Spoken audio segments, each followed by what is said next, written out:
लंबे इंतजार के बाद दिल्ली के जवाहरलाल नेहरू यूनिवर्सिटी में छात्र संघ चुनाव की घोषणा की गई है।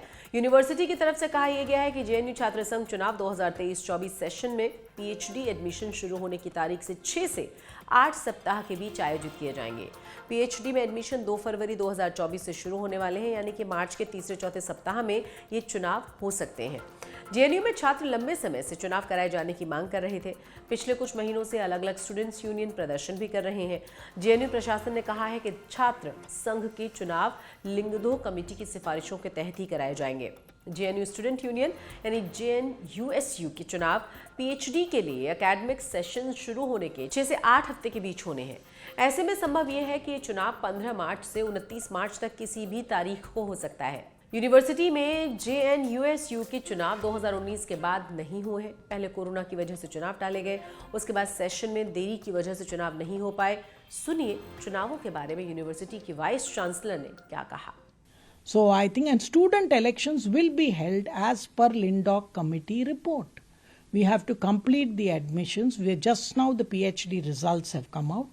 As soon as the admissions are over, within 4 to 8 weeks, we will hold as stipulated by the Supreme Court of India and the Lindoc committee report. JNU की पहचान एक ऐसी यूनिवर्सिटी के रूप में रही है जो वामपंथी विचारधारा का गढ़ रहा है।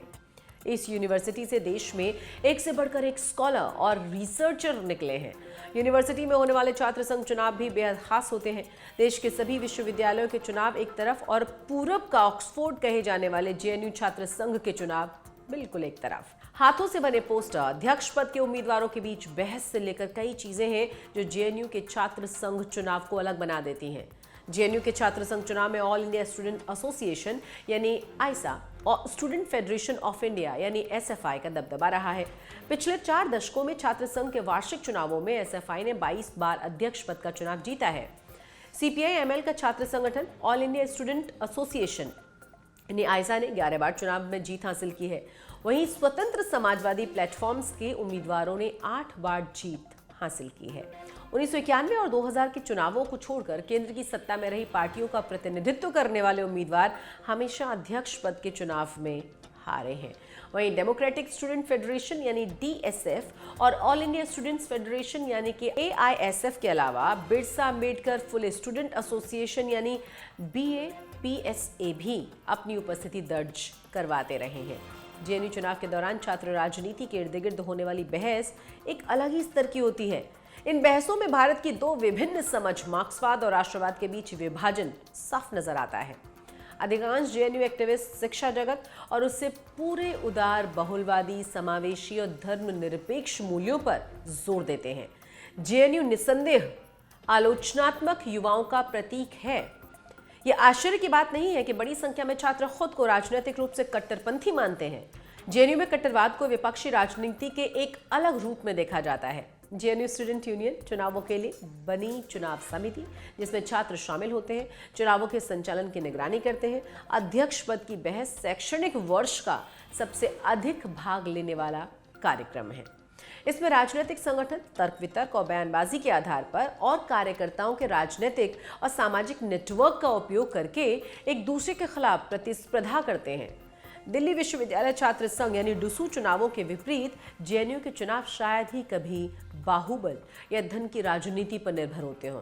इसमें किसी राजनीतिक अभियान के खर्च में मुख्य रूप से पोस्टर, प्रिंटिंग और गोंद की लागत शामिल होती है। जेएनयू का अपना एक कल्चर भी है। पिछले कुछ सालों में जेएनयू कुछ अन्य कारणों से भी चर्चाओं में रहा है, लेकिन यहाँ की वाइस चांसलर का कहना यह है कि वो विवादों से दूर यूनिवर्सिटी के इंफ्रास्ट्रक्चर के विकास पर जोर दे रही हैं। सुनिए शांतिश्री धुलीपुड़ी पंडित जो कि वीसी हैं जेएनयू की। और मैं इंफ्रास्ट्रक्चर में बहुत व्हाट से दबाव दे रही हूँ, क्योंकि जेएनयू का इंफ्रास्ट्रक्चर को इम्प्रूव करना। आपको मालूम है कि गवर्नमेंट ऑफ इंडिया बहुत जेनरस ग्रांट हमें दिए हैं। Ministry of education 56 crore repairs के लिए पहली बार और 496 करोड़ इंफ्रास्ट्रक्चर डेवलपमेंट के लिए दिए, जहां हम 10 नए बिल्डिंग्स ला रहे हैं। उसमें एक अप टू डेट टेक्नोलॉजी का लेक्चर कॉम्प्लेक्स जैसे आईआईटीज में है, जैसे जेएनयू में भी ला रहे हैं, और इंजीनियरिंग स्कूल और अब अलग अलग इमारत हम कर रहे हैं। जेएनयू के छात्र संगठन लंबे समय से स्टूडेंट यूनियन चुनाव कराने की लगातार मांग कर रहे थे। छात्र संगठनों ने 15 जनवरी को वीसी को, 17 जनवरी को डीन ऑफ स्टूडेंट को पत्र भी लिखा था, जिसमें कहा यह गया था कि अगर 2 फरवरी तक चुनाव के संबंध में अधिसूचना जारी नहीं की गई तो वो पूर्ण असहयोग आंदोलन शुरू करेंगे। विडंबना ये रही कि वहीं लिंगदोह समिति, जिसकी सिफारिश के आधार पर छात्र संघ चुनावों पर रोक लगाई गई थी, जेएनयू मॉडल को छात्र लोकतंत्र का प्रतीक माना गया था। बहरहाल अच्छी बात यह है कि छात्र संघ चुनावों का इंतजार अब खत्म होने वाला है। चुनाव आज तक।